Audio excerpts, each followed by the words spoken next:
Moon dancers. Yeah, we get the wrestling tribute here. There was a little paragraph in there about her. Yeah, it's right by Fox Meadow, on 73. Sounds like you've been there a couple times, huh? Yeah, I've stopped by there a couple times.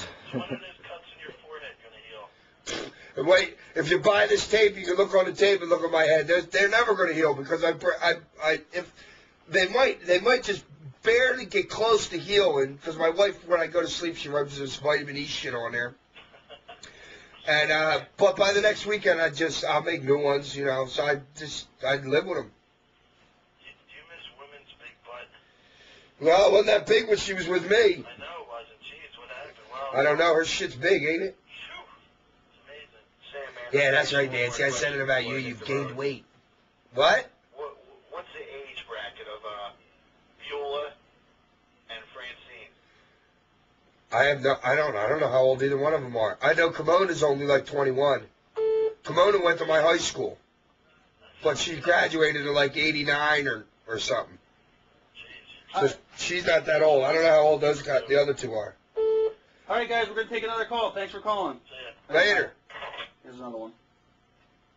All right, video. Question for Sandman. What's up, dude? Yeah, how does Sandman feel about the total disrespect that WWF shows ECW? Out of what? The total disrespect that I think WWF shows ECW. How does he feel about it? Well, if you ask me, WWF showing us a lot of respect by having our product and having us guys on the show. Lawler might be showing us disrespect, but that's what Jerry Lawler does. On the other hand, we're getting a lot of respect by just being there. I mean, don't you think that they show disrespect, like when you called them out last Monday and they didn't show up? No, not at all. You don't think that's disrespect out of them? Not taking the towns? Maybe. Well, when did you think we called them out?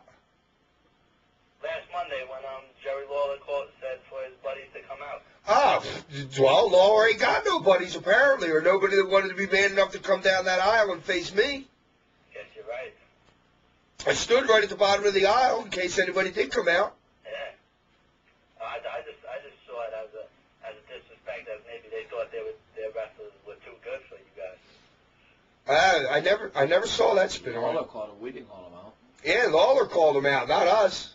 Lawler obviously, I think the point that he was trying to get, the point trying to be made was that Lawler really has no friends there. But I can see your point of view, though. Yeah. Thanks for calling. All right, thanks a lot. All right, video. Yeah, is there a possible we could talk to Sandman? What's up, dude? Yo, listen, I have a couple questions. What's your name? Where are you calling from? Ben from Boston. Ben from Boston. Were you at Worcester the other night? No, I wasn't. I wish I was. I got work, you know what I'm saying? Where you seen us at the dog track? Yeah, ECW's nice. I watched, like, it's on, like, 27, like, late at night. You don't come to our shows out there, though? Oh, I don't have time, dude. I'll try next time. I'll try to come to the Revere show next time. Good. Yeah. Well, listen, I'm just wondering, how do you feel about Jerry Lawler? Because you used to compete against him back, like, way back in the days. You know what I'm saying? Like, when you were Mr. Sandman down in Memphis. Uh-huh. Yeah, how do you personally feel about the guy? Hey, Lawler's a good talent, man. The guy's got a silver tongue. Yeah. He taught me a lot when I was down there. So I don't have any problem with Jerry Lawler. I don't have any harbor ill will towards him. Really? Yeah, Jerry Lawler's Jerry Lawler. Now, if he wants to get in the ring with me and wrestle me, then that's a different story. But besides that, no, I have no ill will towards Jerry.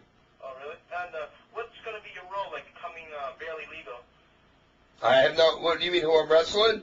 Yeah. I have no idea who I'm wrestling. Who are you going to compete against, you know?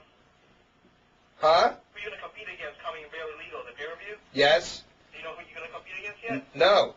No? No, I have no idea. Oh, jeez. So how do you feel about the ECW exposure in the WWF? It's great. Yeah.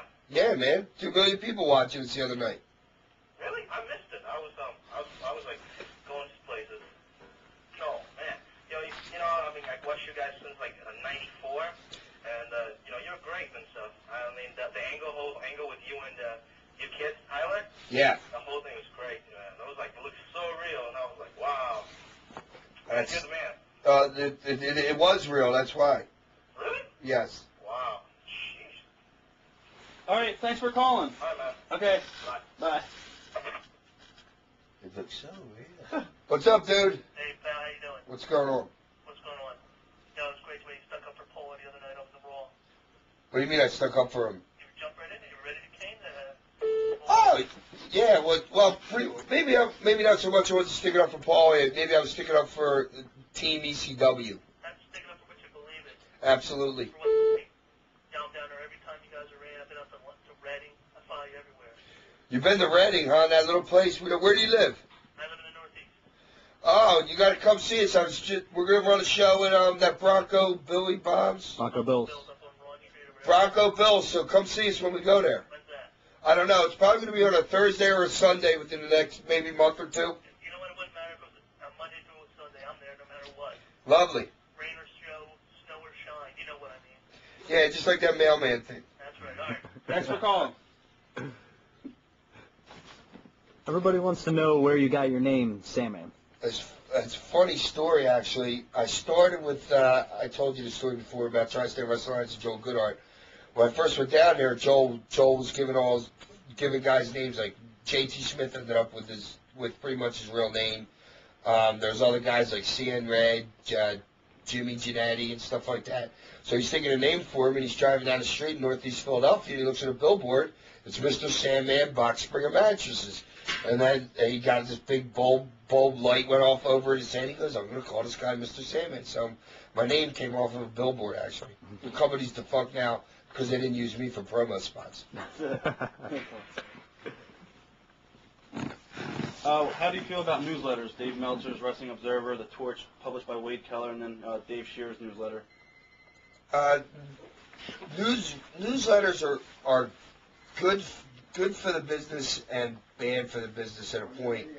They're bad for the business because everybody knows how to get them now. The newsletters, they were supposed to be out for just promoters and bookers and guys in the business, and so everybody knew what everybody else was doing. Everybody's kind of like on the same page. But now it's like, it's crazy. We work in the ECW arena. I bet you 300 people that are in the arena every month are people that get newsletters. So in that respect, where they a lot of times they know what's supposed to happen or what's going to happen. Not so much the WWF and stuff. They'll know stuff 2 months in advance. I won't know what I'm doing 5 minutes before my match sometimes with Paul. So it won't show up in a newsletter.